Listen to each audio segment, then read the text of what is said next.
Welcome to the Videocraft show presented by Video Husky. I am your host, Jon Santiago, and on this episode, I have the pleasure of talking to Owen Hemsath.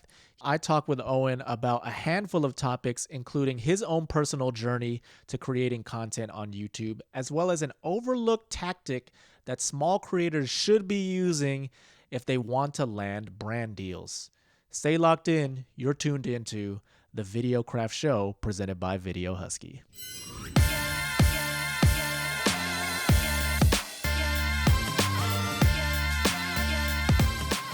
Owen, it's so great to have you on this podcast and get a chance to talk to you and touch base with you. Obviously, you are just such an intelligent expert when it comes to YouTube and advising people best practices and whatnot. Yeah. And how to approach the platform. But I want to touch base and start first and foremost on your own personal YouTube journey. Can you tell me about what the early days of your channel looked like? Yeah, absolutely. I started a channel because I got fired from my job rather unfairly. And I hate to say that because you kind of look back and you're like, oh man, they screwed me. But, I was sort of rough around the edges. It was my first ever corporate job.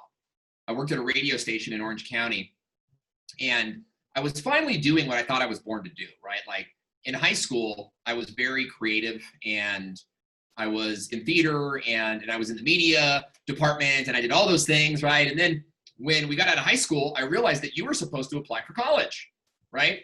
Or you were supposed to have a dad that would mentor you, or an uncle who owned a business, and I didn't have any of those things. My parents were too busy, working on their own divorce to focus much on me. So I immediately plunged my life into drugs and alcohol and lost a good 4 or 5 years of my life before I woke up one day in a crack house in Huntington Beach. And I was like, I'm going to die if I don't get out of here. So I immediately began looking to clean up my life and got a new apartment, got some fresh roommates, went to job as a telemarketer, got some experience there, got into the restaurant business, shaved my face, started cleaning up a little bit, right? And then that few years later, led me to this radio station where I was excellent at sales. Excellent. The problem was, Jonathan, is that I was selling campaigns. You're supposed to go and say, hey, advertise on our radio station for $5,000. Well, what will the ad say? Don't worry about that. We'll figure that out later. The ad guys will do that. But I was different. I was like, okay, I got this idea where you come out in a rabbit suit, and I had these big grandiose campaigns. And so that's what I did. I would target these companies and I would go, hey, look, this would be an awesome campaign if we did, something like this.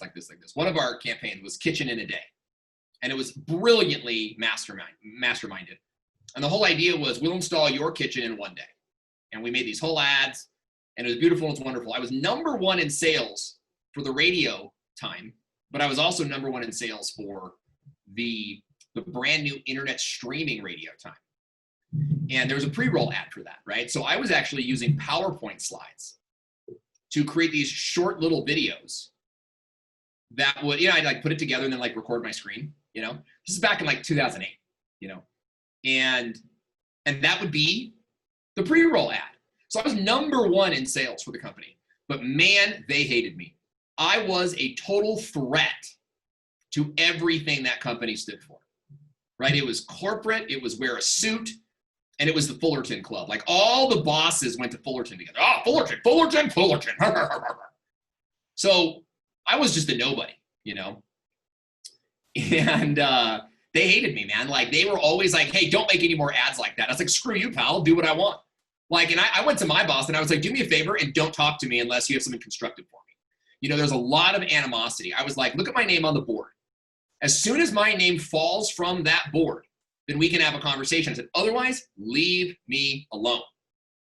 Well, they fired me 2 days later, And I get it, right? I didn't understand the corporate environment. All my jobs had been like telemarketing and restaurants, So all that lays the groundwork for how I started on YouTube because obviously I really liked making videos, I really liked creating funny videos. And so in my spare time, I'd come off of work and I'd go home and I would make funny videos with my webcam and I had like these point and shoot cameras that they could only record 15 seconds of video at a time. So I would record like these big things 15 seconds at a time. And then I would use the software I bought on Amazon called Pinnacle to put it all together. I'm looking at the very first green screen that I ever bought came with that editing software. And I keep it because it's not only a great green screen, but it's nostalgia. It reminds me of where I came from. So they fired me.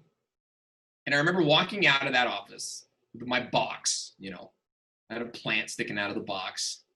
You could see like a bobblehead, kind of in there. And I remember thinking, I will never be in a position to be fired again. All the work I did, they got to keep all the money. So what I did was I went home, packed up all my stuff, kicked my roommates out, and said, I'm going to live with my dad. 30 years old, my dad and I had no relationship. And I was like, he'll take me in. He's a good guy now. You know what I mean? Like, I hadn't talked to him in years. But I was like, his life fell apart. My life fell apart. Let's go put this all back together. He had a new family now and all these things, So he did. He took me in. And to this day, my dad's my best friend. And his wife is my mom. She's the lady I call mom. So I moved into their house and I began building my YouTube channel. And when it very first started, I was making comedy skits and I was doing these different kind of like funny jokes and like short music video spoofs and all the things that really do well on YouTube. And my dad said to me, like, what are you doing with all this? And I don't know, like, I'm just trying to figure out YouTube and I think it's really cool. And he goes, well, what about if you made videos for my website? He had a website at the time that sold like stun guns and tasers and pepper spray, like a self-defense website, And so I did. I started making these videos where I'm like, hey, the 4-in-1 stun gun has a tassel on the side and, it's rare ship. Yeah, it's these really stupid, like, infomercial videos. But man, we started making so many sales. We started making tons of sales. And so that's sort of like the aha moment, right? Is like, that's when it's like, I can make more money, or at least money. I can make money at all. I'm living in my dad's house by creating videos for businesses. And so I began to do that on the side.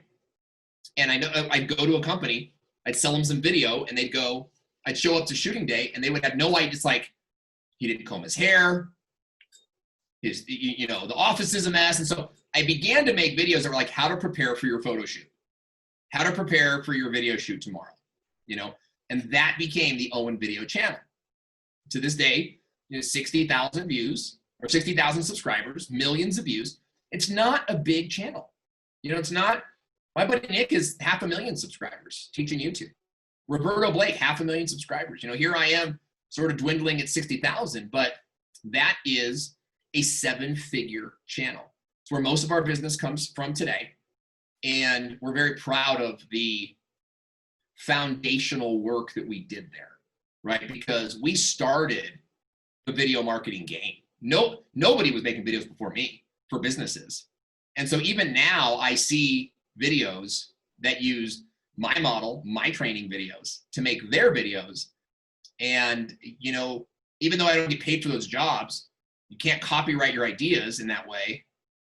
I know that I've made a lasting impact on what is now the #1 form of online marketing.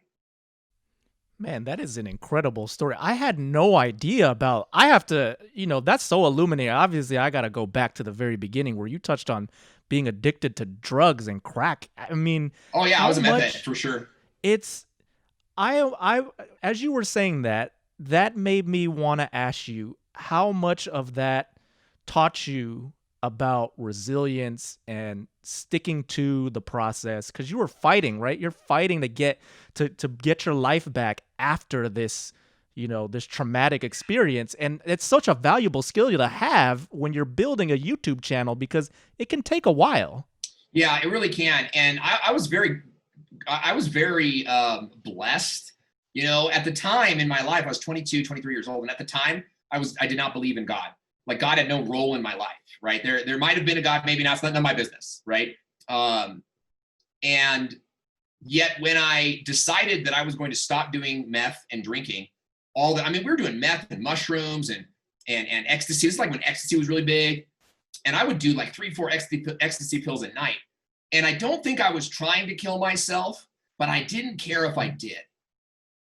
You know, I just wanted to not hate myself for a couple hours, you know? But I woke up and I was like, you know, in my house, and I was like, I'm going to die here. And I don't want to die among these people. I want to live my life.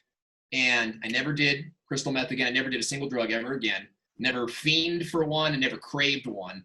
And I believe that God took away my addiction for his own reasons and his own purposes, you know, perhaps to bring me here today. At the time, I was just like, oh, I guess quitting drugs is not hard. You know what I mean? I didn't have any idea.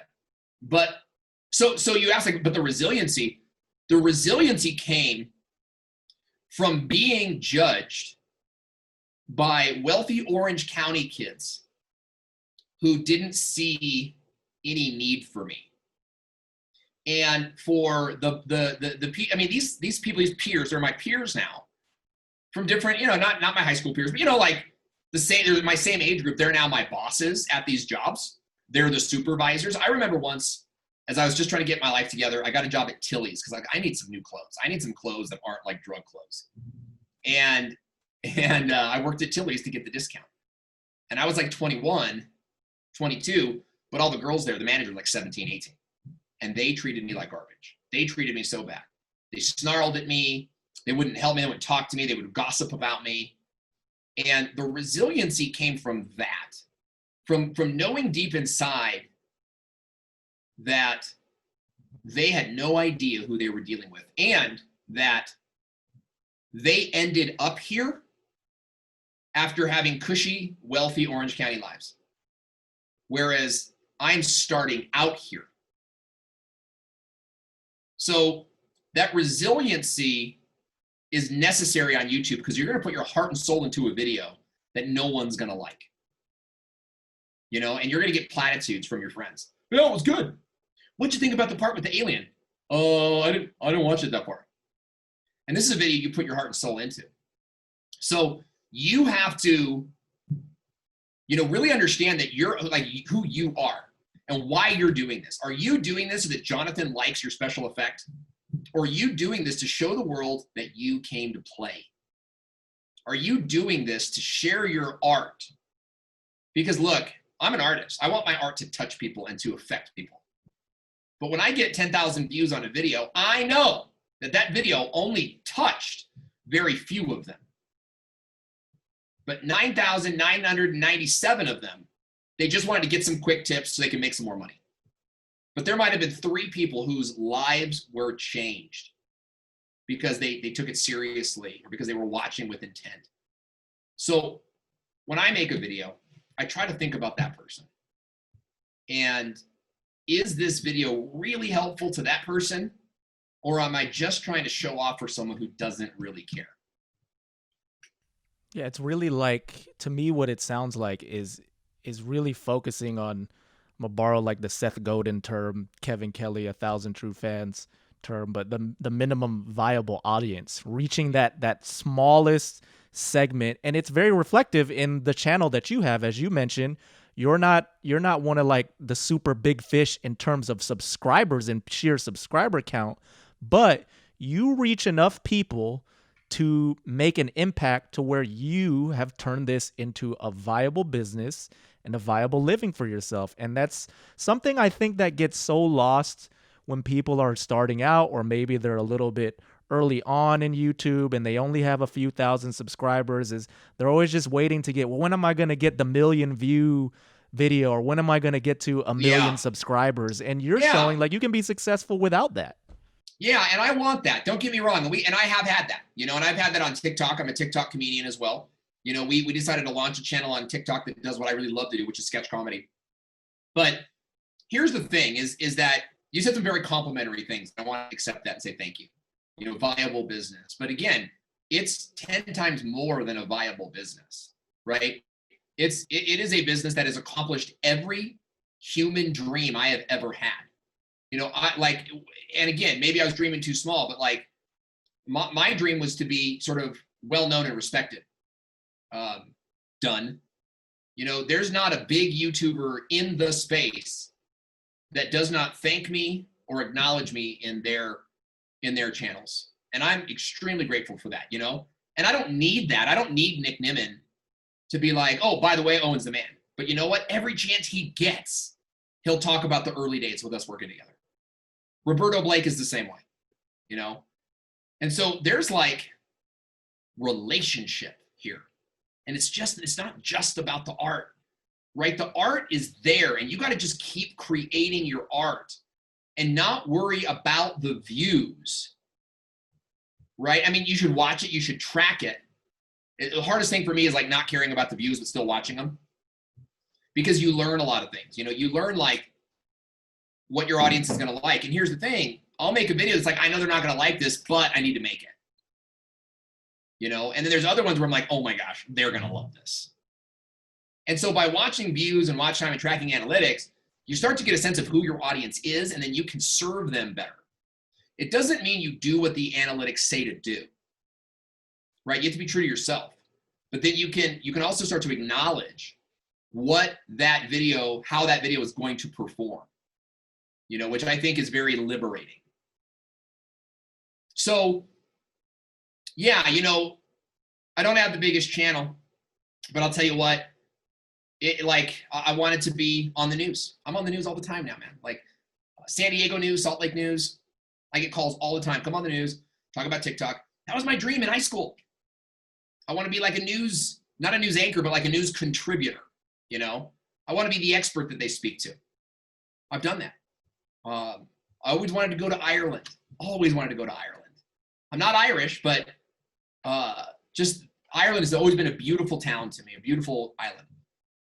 Well, last year I was invited to host the Power of Video in Dublin, Ireland, or in Belfast, Ireland.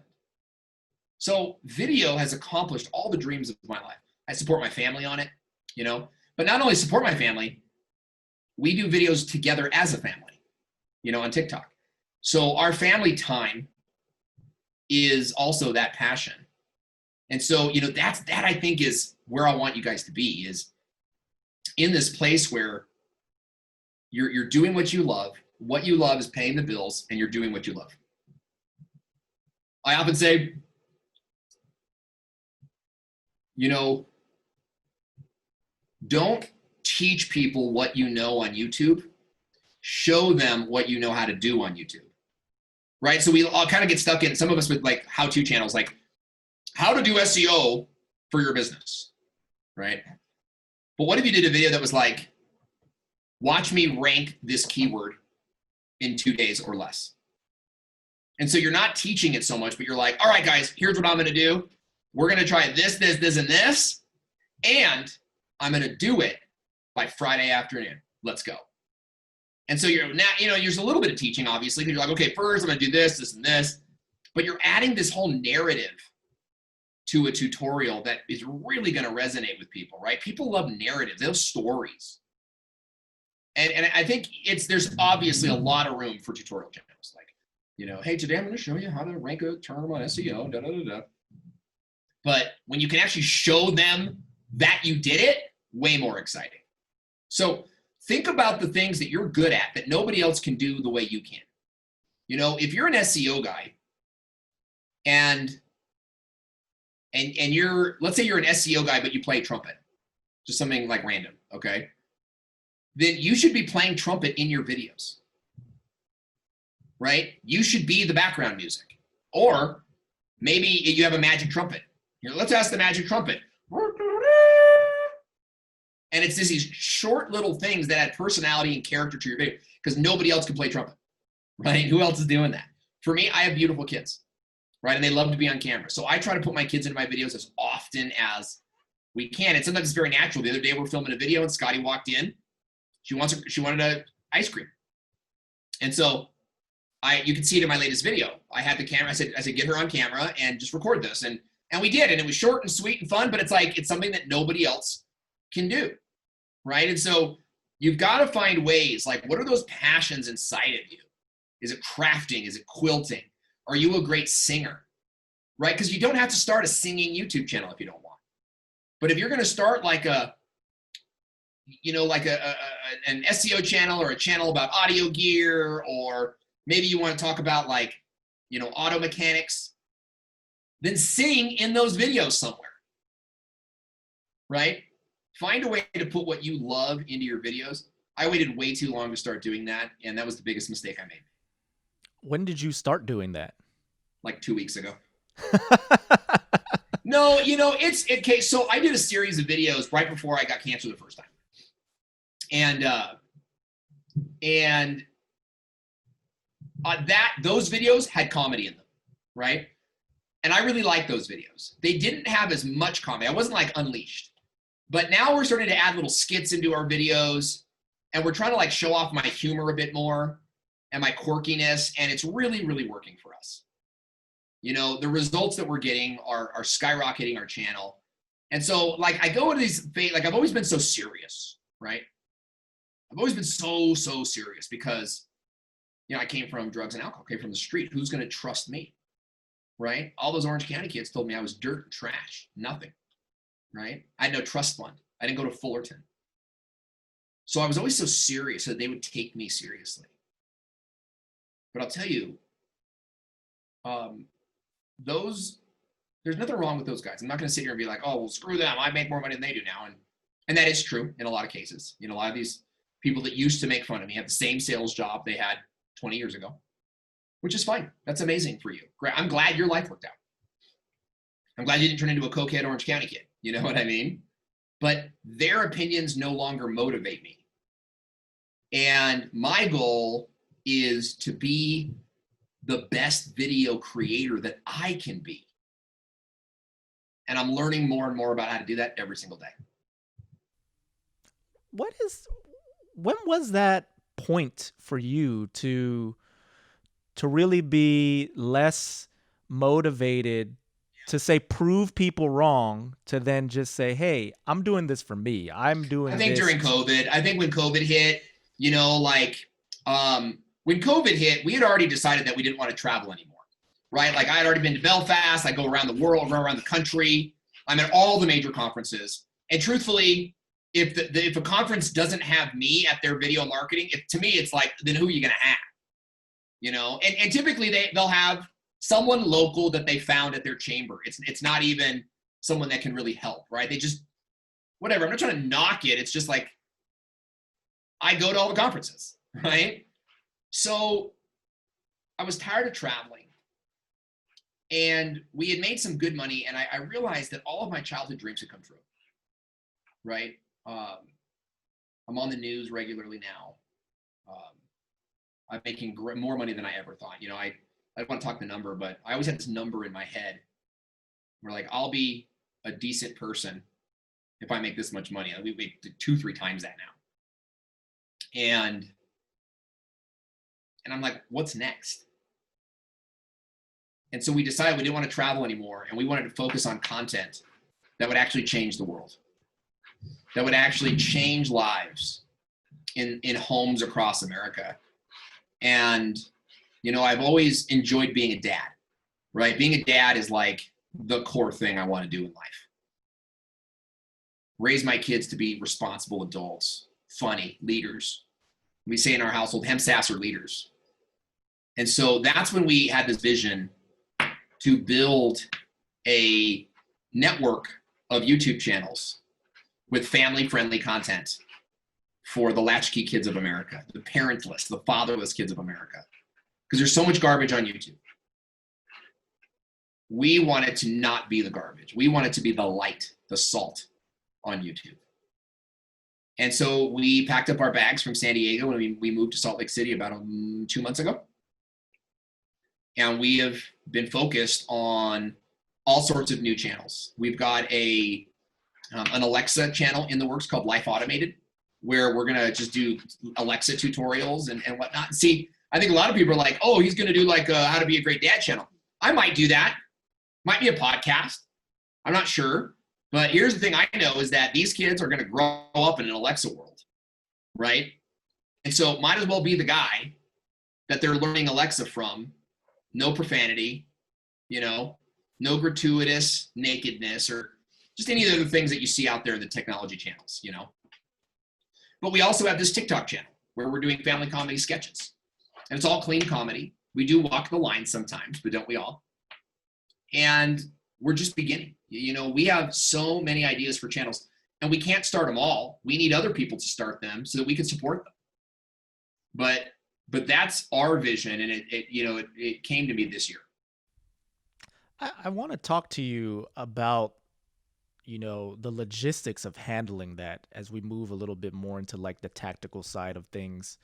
Um, Managing multiple channels. I mean, what are some best practices that you would recommend to somebody who is thinking about doing it or already doing it, Yeah. that you put into practice yourself? Yeah, I think you got to think about it all as one channel.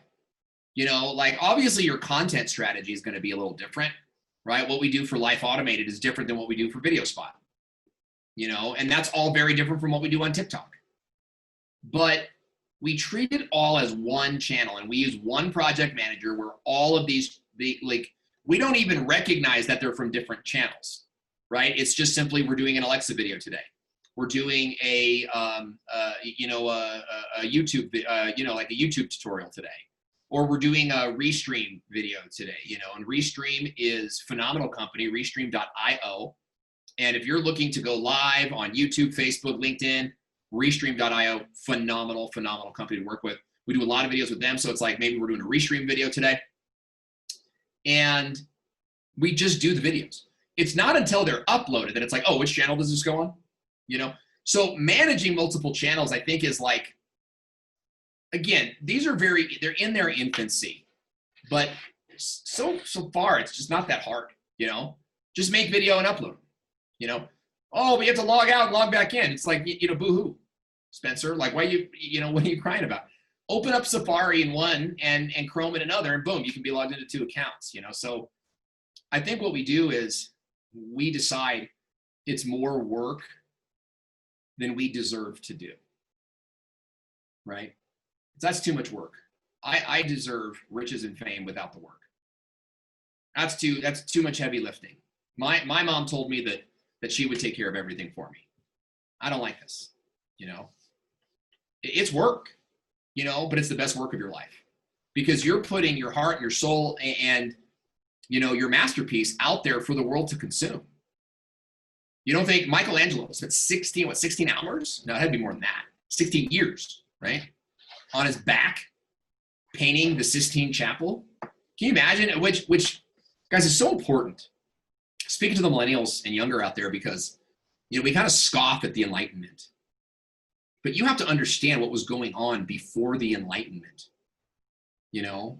Kings and kingdom. We like to blame the church. Oh, the church was so backwards and wicked. It's completely opposite. The church was the place of science and technology, and they were making such huge discoveries that the government came and shut them down. No, we can't have that. We can't have the church healing people. Only the king can heal people, right? What the Enlightenment was like, look at what man can do. And go look at the Sistine Chapel, It's beautiful. And like, that's what your channel should be. Your channel should be you saying to the world, look at what I can do. And it's okay if it takes a long time, right? That's what art is. Yeah, we're definitely living in this really unique time where there's so much opportunity in terms of creativity and being artistic. Yeah, I mean, these are things that Leonardo da Vinci and Michelangelo, as you mentioned, they would have loved to like live in this era where you could just start creating content tomorrow with your cell phone, and there's a possibility of it going viral and whatnot, or just having people, even just a dozen people to watch a video is pretty incredible when you think about it, just the ability to reach people. But again, to touch on some more of these tactical things with you, a lot of people, they are so concerned with things like gear. As I mentioned, it's possible to create with a cell phone, if possible, if you're starting out. But they get so worried and wrapped up about gear and whatnot. at the same time, there's so many other little things involved with doing well on YouTube that can maybe contribute to your success. I would love to know your thoughts on how you advise YouTubers when it comes to a couple different things. YouTube chapters is a new feature that's been implemented. I'd love to know what you think about that. Creating thumbnails is another thing that people are always curious about. And then even old school things like picking categories and making sure Yeah. that your videos I have don't the right think, tags. I don't think, with all due respect to the question, any of that matters without a content strategy, right? Like nobody's going viral because they added chapters, right? Nobody's going viral because they added a people in blogs category, you know? And these are things that we call like video optimization. And this is sort of where the YouTube space has it wrong, because there's a lot of people out there teaching YouTube because they have big channels. But I'm going to say something bold here. And again, I'm not trying to knock down someone else's success. But when you have a hot young babe, with low cleavage, doing videos, that video's gonna do better than yours. Okay, not every time, but let's just go with me on the analogy, right? Now, the problem is that bodacious babe is now speaking at all the conferences, trying to intellectualize what is really just sex appeal. Oh, well, add these tags and add these things. Now, I'm not saying that there's no space for those things, but every channel is going to grow differently. And so when you're taking on advice from someone, you got to ask yourself, is this a beauty channel? Is this someone who is using sex appeal, right? Is this someone who had a huge network? Alex Becker, I think his name is. Great guy. Great guy, great channel. Largely the channel is built off of his email list, right? He uploads a video, publishes it, views are okay, sends it to the email list, boom, hundreds of thousands of views. And he teaches YouTube. Doesn't teach that though. I'm not outing him, in any way, shape, or form. But that's not what he teaches on the channel, And so what happens is, like, another guy that I just love is Brian G. Johnson. Brian G is just someone that means a lot to me. And Brian G can make a video about XYZ because he's well positioned for it. But you can't. It's too competitive.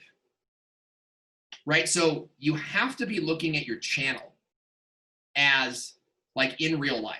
Channel with 300 subscribers, 4,000, not even, 400 watch time hours. It's a tiny channel. You are going to have to create a lot of videos to get that channel where it needs to be. Okay?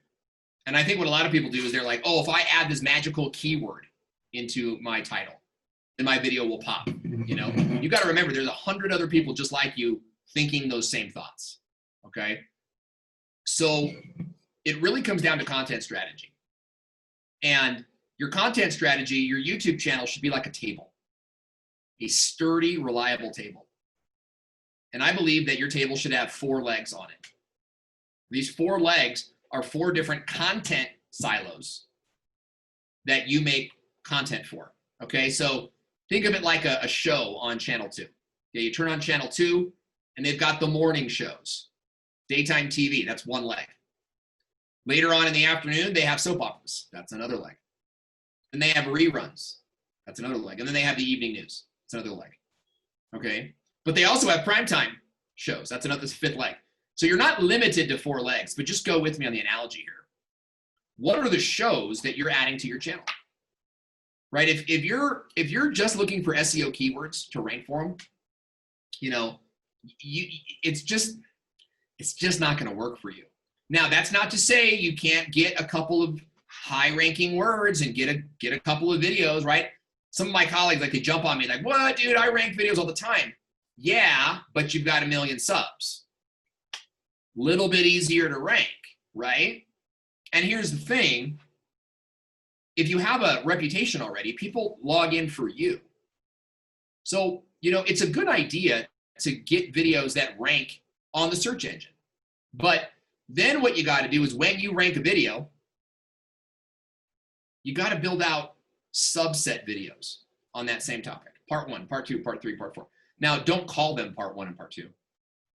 But if you rank a video for like, you know, how to win Fortnite with no weapons, and that ranks, then make another video called how to win Fortnite with only one weapon, or how to win Fortnite with only the crossbow weapon, right? Now, we don't say crossbow weapon, we say crossbow, right? But you're showing YouTube that all of the videos are part of the same leg of the table. Okay, and then, you know, as you're making those videos, make other videos on Roblox, right? Or Minecraft, or whatever else it is. You know, they don't have to be how to beat Minecraft with no weapons. It's a whole separate gig. It's a separate show, right? The morning show and the primetime show have nothing in common. They're just both shows on the channel, right? So you've got to be in a place where you are creating in content silos that make up the 4 legs of your table so that you have a strong, sturdy table to rely on that can handle the weight of your success. If you have built all of your videos out on one thing and then that one thing goes away and is no longer trendy, you're out. And that's exactly what happened to me. I built my whole channel on website design and SEO. Still, my top performing video is a website video, right? When I should have diversified from early on. That's how I learned this, you know? So you've got to say, like, what are the 4 shows that I'm doing on this channel? You know, like a couple examples. You might want to do a biggest mistake silo, right? Maybe it's like biggest mistakes that millennials make on Fortnite, biggest Fortnite mistakes that 13-year-olds make, like biggest skin mistakes I've seen on Fortnite, right? And it's this whole silo of biggest mistakes. It could also be, just to go to another example, like let's talk about a auto mechanic kind of channel, you know, to do something like a Chevy, right? And it's like how to change the oil on a Chevy truck, how to change the oil on all Chevy cars, how to change the oil on a Chevy SUV, right? And then so it's like changing the oil on Chevy is kind of like your leg. But you could do another leg that's like how to, you know, how to test a Chevy battery, how to test a Chevy fuse. And so you're still working on Chevy, but now you're doing electrical, right?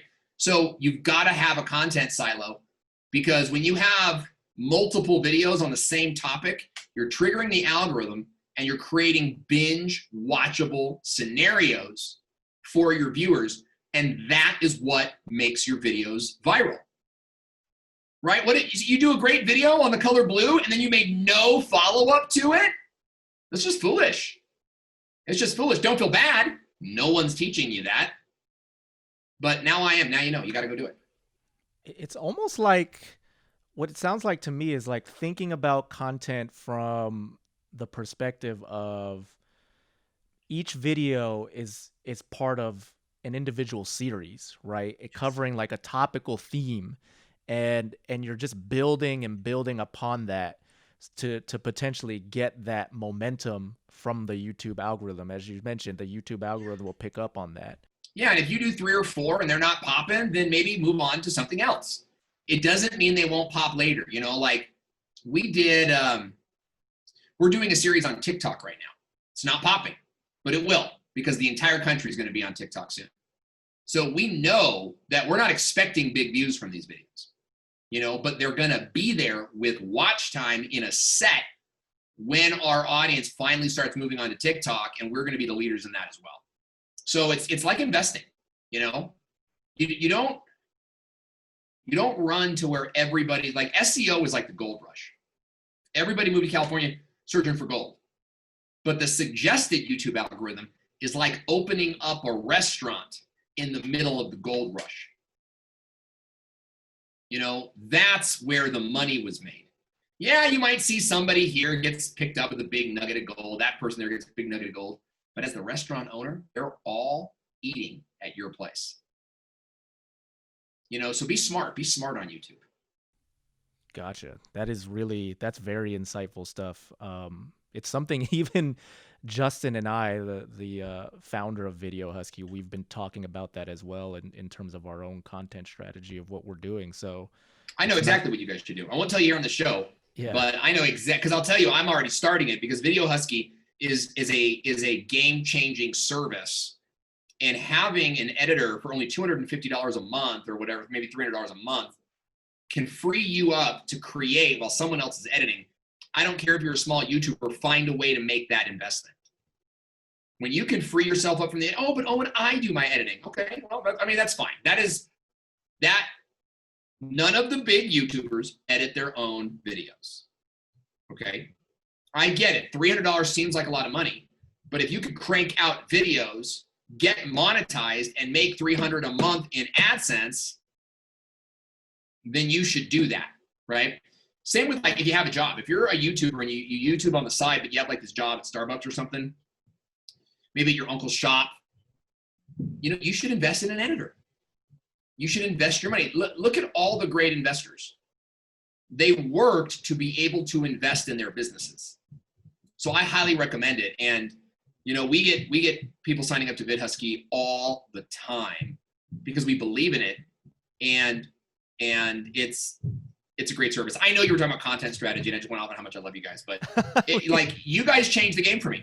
I struggled to get videos out because American editors are expensive, and I just didn't think an overseas company could handle it. But you guys did an amazing job, and we've actually in the past had multiple accounts with you, or and even today, like we have a training company called the YouTube Authority Intensive. Half of our clients use VideoHusky because they're business people. $300 to them, no problem. What's the going rate for American editors these days? Oh, I mean, it depends on who you talk to, but you're going to pay $50 an hour, and 2 of those hours are going to be spent just downloading the Dropbox files. I would not hire an American editor, period. What about at the end of the day too, having to interview, do the test, do test projects with them to make sure that they're capable? That can also be a hassle as well in terms of hiring a freelance editor outside. Yeah, I think you have to do that with VideoHusky too. Mm-hmm. I think you have to really be on them in the first month, and we've always been that way. We don't let anything slip. Now, every time we start a VideoHusky account, we create a editing guide. And it's like, these are how the videos should look. And we give clear yeses and clear nos. What I find is that sometimes editors don't read it. And so if I get a video back and in 10 seconds or a minute, I see that you did a no, I won't even finish the video. And I'm like, no, you didn't read the editing guide. I'm going to give you one more chance before we talk to your manager. Now that sounds a little harsh, okay? But here's the thing. Sometimes if you're not harsh, people don't listen. And this is why we like VideoHusky, because just because that person didn't listen doesn't mean that VideoHusky won't find someone else who will. So that person's not getting fired. We're just going to have someone else on the but that's never happened. Every single time we have trained a VideoHusky editor, they have risen to the challenge and done exceptional work. Yes, we had to get tough sometimes, but they responded with positivity and optimism and like, thank you, sir, for letting me have another chance. And we love it. You just don't get that. You can't treat an American that way. It just doesn't work, right? Because in America, you're a business owner hiring another business owner, an editor, freelance editor. But with VideoHusky, you're hiring a company. So it's a whole different scenario, and it's been masterful for us. And again, I feel really bad. I feel like everyone's like, wow, this guy's a real jerk. It's not like that. Like, that's only in the beginning and only if it happens. Like, I think I have a great relationship with Julia, my editor. She pings us at like 1 a.m. She's like, hey, I just want to let you know I'm working on it. If I'm awake, I'll be like, all right, great job. Can't wait to see it. But when she sends us a video that she calls finished, 80-90% of the time, it's finished. Well, I can tell you too, even from our exchanges as well, like, we appreciate the feedback. As a company, we are a young company. We're still growing. We need the feedback from people like you who are heavy users of the product so that we can get better, so that we can do a better job for you. So, speaking again from my colleagues and everybody else at the company, we totally understand it, and we appreciate it, because again, that's the only way that we are going to get better is through some of that harsh feedback in the beginning, so that we Yeah, and know how to do things better. we as Americans were so light and fluffy, you know. And I love being American. I love America. I love the story of America, and I love the Philippines. I really do. Like the Philippines is just this great like underdog success story, and I love seeing what's happening in Quezon and some of the other cities out there. Just this capitalism, these people rising up, the wage rising, and all these different things. And you know, we go, hey, okay, I had a little problem with the thing, and maybe you could just like add a thing on the thing. Would that be okay? Like that is so weak and fluffy. Like you're not serving the editor. Your editor is like, what? What does that mean? You know, like you go to a restaurant in America and they screw up your food. My dad will not tell you. My dad will be like, well, I screwed up my food. How's the dinner, sir? Oh, it's great. I love it. Thank you. He just doesn't want to confront, you know? And I'm not like that. If I'm paying for this, I'm going to like it. I'm going to say like, you know, can you replace this? Give us French fries instead of cheese. I'm not going to berate them and call them an idiot and, you know, all those kind of things you see on TV, right? It's not like that. But Americans can be very soft and unclear. And that's poor leadership. And really, you know, I work with a company overseas in Israel, and I was kind of being soft and unclear. And he's like, Owen, just tell me what you want to say. He goes, you Americans, he's like, you always don't want to hurt feelings. He's like, just tell me what it is. He's like, it's not my, he's like, yeah, I didn't make this or that. I just want to know so I can fix it, you know? Like, great, your lower thirds suck, you know? And they fixed it, you know what I mean? So being clear with your editor and kind are all things that are good to do. And I know sometimes it feels like being assertive is not being kind, but really being mean is not being kind. And we're never mean. We're just assertive. Yeah. Well, again, we appreciate it. We appreciate it, Owen. Another thing I want to touch base with you on is elements of running your own business. As you mentioned, you have courses, you teach people how to do this for a living. And I you know, browsing your website and seeing your courses, it was really fascinating to me the way that you've set up pricing for your courses, right? Like you let people pay either a monthly price with access to all 6 of your courses plus some other bonuses, or you let them pay for lifetime membership, which in a flat rate. Can you walk me through how you came up with the pricing for that? Yeah, if you guys want to see this, go to courses.thevideomarketingschool.com and check it out, because we have a program that's $49 a month, and you get access to, we only show you 6, but you get access to all of them. It's like 16. And it's YouTube optimization, YouTube SEO, but it's also like how to perform better on camera, like what to say on camera, how to enunciate better, you know, live video tricks, SEO, website design, how to get leads. It is a how to be a professional YouTuber course. And what we found is that when people come into the program, you know, they'll stay with us for a certain amount of time. Maybe it's 6 months, maybe it's a year. But we thought, you know, what if we could extend that lifetime, you know, to certain clients? And so we started offering the lifetime value, because here's what we learned is that after a year, you're probably going to move on. And so by offering this lifetime membership, you get to stay with us and grow with us for as long as you want. And we're able to get you to go from just 3 months, we get all 12 months, right? How many people stay after 12 months? Like less than 1%. So instead of like keeping it a secret for that less than 1%, we thank them for their year of membership by giving them all of it. Gotcha. Okay, that makes a lot of sense to me in terms of how you are pricing that out and everything. I want to touch base now on the idea of branding and advertising, in particular as a small YouTube channel. I've seen some of your content and other interviews that you've done with other YouTube experts about this, and obviously, you've been able to do this yourself.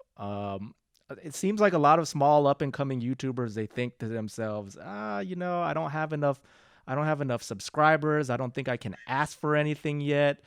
Um, but I know you are a big proponent of smaller YouTubers, even channels that have 1,000 subscribers, being able to get those brand deals. What kind of advice do you give them on that front in terms of attacking that approach to getting brands to partner with them? Start looking for brand deals. That's it. That's all you got to do. I started getting brand deals at 1,000 subscribers. And I did that because I was too dumb to know that that's not how you do it. What I did was I made a video for a software and then shared it with that software like every day on Twitter. And at some point, the software was like, "We love this so much. Can you talk to us about something else?" And we ended up doing a deal for like $500. And I still work with that company to this day. Not all the time. It's not constant, but I'm one of their influencers they come back to. They've also referred me to other companies whose software I now use, and yada, yada, yada.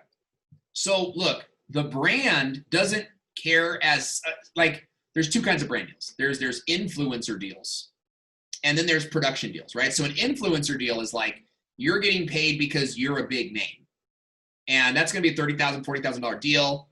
It's a lot harder to get, and there's not a lot of negotiating. They're going to call you, "Hey, 30,000. It's either yes or no," right? And if no, they're just going to find the next guy. A production deal is something different, right? Production deal is where they're actually paying the cost of the video. So the brand doesn't really care, right, that you have a small channel, or that you're not big on YouTube, whatever it is. What they want is videos that they can send their clients, and they can send out on Twitter, and they can put in their blogs, get more clients, get more sales. So when you come in and say, "Look, I'll make you a video for $500, right? If you go to some of these online sites like Social Blue Book and these other sites, it's gonna be like, "Oh, your channel is worth 3 cents," right? That's for influencer deals. You need to be looking at production deals. And production deals, just go online and see how much does an average video cost. We did a video on this, about $800 to $1,200. So that's what you should be charging. So what I would do is I would make videos about software. It's a freebie. Make them about software, tools, mail order services, whatever your niche is. And avoid the Fortune 1000 companies. Look, I got a buddy. He's got 200,000 subscribers, and he's going after a huge company. And he's like, "I'm big enough. I'm smart enough." And I'm like, "Go for it, bro." But it's like, they're not even going to answer his emails, right? What we think is big in the brand world is not very big, right? A brand's going to look at 200,000 subs as a small channel. But I'm not going to tell them that. It's like, go find out on your own, make it happen. I got another guy reaching out to V8 every day on Twitter, and it's like, it's not going to happen, man. But what will happen is local brand deals. Go talk to the real estate agent that's advertising on the billboards in your community. Go talk to the local restaurant owner, and get him to advertise on your channel. Now, we laid out 5 different ways that you could lay out brand deals, but you could do whatever you wanted. One is to do a pre-roll ad. "Hey, this video is brought to you by ABC Restaurant." Or you could do a mid-roll ad where you're like, "All right, now step 2 is really a doozy, but before I go to that, I want to introduce you to our channel sponsor. It's ABC Company, where you can get lunch specials and da-da-da-da-da-da-da." So, and then there could be just straight up promotional videos that you make that live on their channel, right? It's video production is the thing now. And it's a whole new way to look at brand deals. I think that when you look at these brand deals and you're like, "Oh, well, that's not what I envision," you're limiting yourself. If you got a job in America and you're making $2,000 a month 4 brand deals at $500. It's $2,000 a month. You're a full-time YouTuber. So I would be putting all of your energy. Go watch my brand deals playlist. I would be putting all of your energy into brand deals now, because honestly, you're gonna have to cut your teeth before you even get one. It's gonna be painful. Now I outline a process. Don't get me like there's a process, but guys, I have testimonial upon testimonial upon testimonial. Owen, I did this and just got a deal. Owen, I did this and just got a deal. Owen, I did this and just got a deal. They're all over. So if you do it, it will work. But if you don't do it, it's not gonna work. So go watch the videos and just start doing it. Start at maybe once a month, like 1 video a month. You're just trying to get a brand deal, and you're gonna try every month until you get one. No, I'm gonna wait until I'm super famous and the brands will come to me. Wrong. Name 1 YouTuber where the brands come to you. Name 1. Guys, these are my friends. You know, I toured the world with Peter McKinnon and Sean Duras. You know what I mean? They might get brand deals landing in their plate. But I know other YouTubers that are like, they get a brand deal and then the brand baits and switches them. Or they get brand deals, but nobody is staffed to answer the email. So it falls through their fingers. You know, that's why we started a company to get brand deals, so that we can take that from our clients and from our friends and help them to make more money without the brand taking advantage of them and stepping all over them. Because I hate it, man. Like, I love capitalism and I love the marketplace, but I hate it when a brand comes in and is like, oh, we'll pay you, you know, a free hat. And you just have to be willing to say no. You have to be willing to say, like, you know, I told the brand just today, you know, they signed today, but I told them yesterday, look, 36K is not enough. You're going to have to do 60K. You have to be like very proactive is Yes. your approach, is what you're going out and just essentially fishing for those opportunities rather than just the brand is never going to find you. Yeah, Exactly. It's never going to find you. Because there's so many. I mean, like there's so many content creators out there, and again, it's like this sea, which is obviously creating a lot of opportunity, but at the same time, like you said, you're better off just taking this proactive approach. Do you recommend people to maybe make like a dream list of potential brands? Yeah, that's what we talk about in the video. We talk about like putting all your Fortune 500, Fortune 1000 companies on one sheet. And then after that, building out a local list. Companies in your area, right? Not Applebee's, not Chili's. Okay, those are Fortune 1000 companies. They're owned by Brinker, right? Macaroni Grill. But how about like, you know, Bill's House of Korean Barbecue? Boom. How about like, you know, John Smith Real Estate? Boom. You know what I mean? Go after these guys. And I lay out how to do that in the video. Yeah, and then at the same time, even though these smaller YouTube channels may not have a huge number of subscribers, they have a proof of work that they can show these brands. You can show them, because it's essentially like a portfolio, right? Like your YouTube channel, you're able to show these brands that you are capable of making good content. Yeah. And again, they don't care that your channel is small. I mean, they might put that out. Yeah, you got 30 views. You go, yeah, but I didn't email it to your list. You know, like, let's make a video and then you email it to your list. Well, you make the video and I'll email it. Nope. It's $500 to make a video. How do you get people to, or teach people to be comfortable with the possibility of rejection? Because you're going to have to pitch quite a few, and not everybody is going to say yes. And it seems like that's like the barrier for most people to say, well, I don't think they're going to say yes, so I don't even want to try. But how do you get them to do it? Because that's the only way. I can't get that person to do it. You know, look, at the end of the day, there's going to be winners and those who didn't win. And if you're too scared to be rejected, then you're not going to win. And I can't help you. You know, like, I'm not going to rah-rah in your ears and fluff your tummy for you. I can't. I have no power over you in that way. And I've spent time doing that, Jonathan. Like, I've spent time trying to motivate people who, at the end of the day, after me spending hours and hours and hours with them, they'll go, yeah, I just didn't. And so I don't spend time there. But you know what? Like, when Leroy calls me up and he's like, dude, I just wrote 3 brands. Let's see what they say. Boom. That's what I'm looking for. You know, and like, rejection's a part of life. You know, you're gonna get rejected in everything. So you might as well like earn that thick skin to it. And here's the thing, like in the video, I'll teach you how to handle rejection professionally so that the brand doesn't see your pain, right? So when the brand says no, then I teach you to say no to the video or no to another deal that might make more sense. You know, or if you have to turn a brand down because they're offering you a free hat and you want $500, you say, hey, that's not an offer I can accept at this time, but is there an offer that makes sense to you that we can discuss? You know, there's no such thing as a rejection, right? Like the brand does what they're going to do. And then however you interpret that is what we call rejection. So do you interpret it as rejection and I'm a loser and I'm nothing? Or is it a fork in the road of negotiation, right? Just because they said no today doesn't mean they're not going to say yes in a month or 3 months, you know? And if it's no is no, well, hey, I really appreciate your time. Thanks for hearing me out on this. And I want you to know if things change, my door's open. Thanks for your time. Bye. You know, and then send them an email once a month. Hey, Jim, how are things? You know what I mean? Look, the guy that says no probably won't be there next year.